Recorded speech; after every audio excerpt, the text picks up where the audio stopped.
This channel's content is strictly for educational and informational purpose and does not endorse or promote any form of violence, harm, illegal activities, self-injuries and communal disharmony. বিজেপির সঙ্গে যোগাযোগ রাখছেন এই রাজ্যের আমলারা। মমতা বন্দ্যোপাধ্যায়কে সরাতে চায় রাজ্যের বণিক মহল। এক্স হ্যান্ডেলে পোস্ট করে এই বিস্ফোরক দাবি করেছেন BJP IT cell incharge Amit Malviya.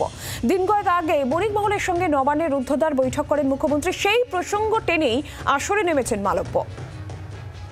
গত বৃহস্পতিবার নবান্নে শিল্পপতিদের নিয়ে রুদ্ধদ্বার বৈঠক করেন মুখ্যমন্ত্রী মমতা বন্দ্যোপাধ্যায়। সেখানে উপস্থিত ছিলেন রাজ্যের একাধিক শিল্পপতি, ছিলেন আমলারাও। নবান্ন সূত্রে খবর, রাজ্যের পাশে থাকা নিয়ে শিল্পপতিদের একাংশের ভূমিকায় উষ্মা প্রকাশ করেন মুখ্যমন্ত্রী। তবে বিনিয়োগ বা শিল্পায়নের সামনে কোনো বাধা যাতে না থাকে তা নিশ্চিত করার বার্তাও দেন। মুখ্যমন্ত্রীর লক্ষ্মীবারের এই শিল্প বৈঠক নিয়ে শনিবার এক্স হ্যান্ডেলে বিস্ফোরক দাবি করেছেন বিজেপির আইটি সেলের ইনচার্জ অমিত মালভিয়া। ফল ঘোষণার পর মমতা বন্দ্যোপাধ্যায় রুদ্ধদ্বার বৈঠক করেছেন। বৈঠকে ছিলেন আমলা ও বণিক সভার সদস্যরা। ভিতরে মোবাইল ফোন নিষিদ্ধ ছিল। প্রত্যাশার চেয়েও বেশি আসন পাওয়ার পর তার আনন্দিত হওয়ার কথা, কিন্তু স্পষ্ট ইঙ্গিত যে তৃণমূলের শাসন শেষ। তিনি জানেন যে জমি হারাচ্ছেন। এই বৈঠক ডাকা হয়েছিল অংশীদারদের ভয় দেখাতে। মমতা বন্দ্যোপাধ্যায়ের জানা উচিত, পশ্চিমবঙ্গের আমলাতন্ত্র এখন চালুনির মতো।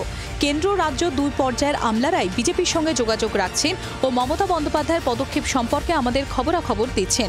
তাদের সামনে কোনো বিকল্প নেই বলেই তার নির্দেশ পালন করছেন। একইভাবে বড়, মাঝারি ও ছোট বণিক মহলও তোলাবাজির দায়ে অতিষ্ঠ।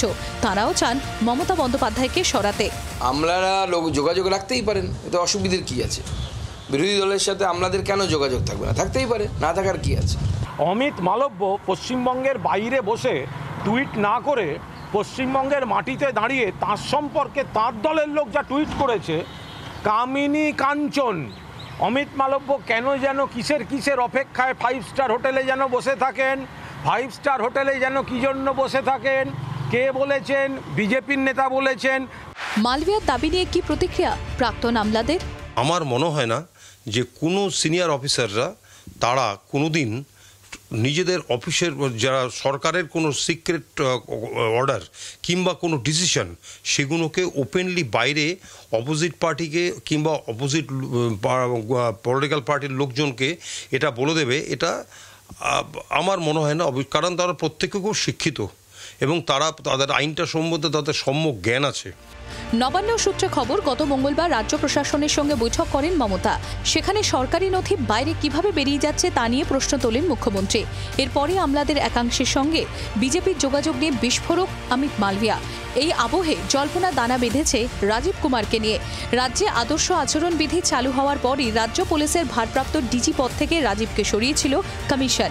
সেই সময় যারা অপসারিত হয়েছিলেন তাদের মধ্যে রাজীবই প্রথম। কিন্তু ভোট মিটলেও শপথে ফেরানো হয়নি তাঁকে। ব্যুরো রিপোর্ট, জি 24 ঘন্টা। বাংলার আওয়াজ, বাঙালির আবেগ, জি 24 ঘন্টা।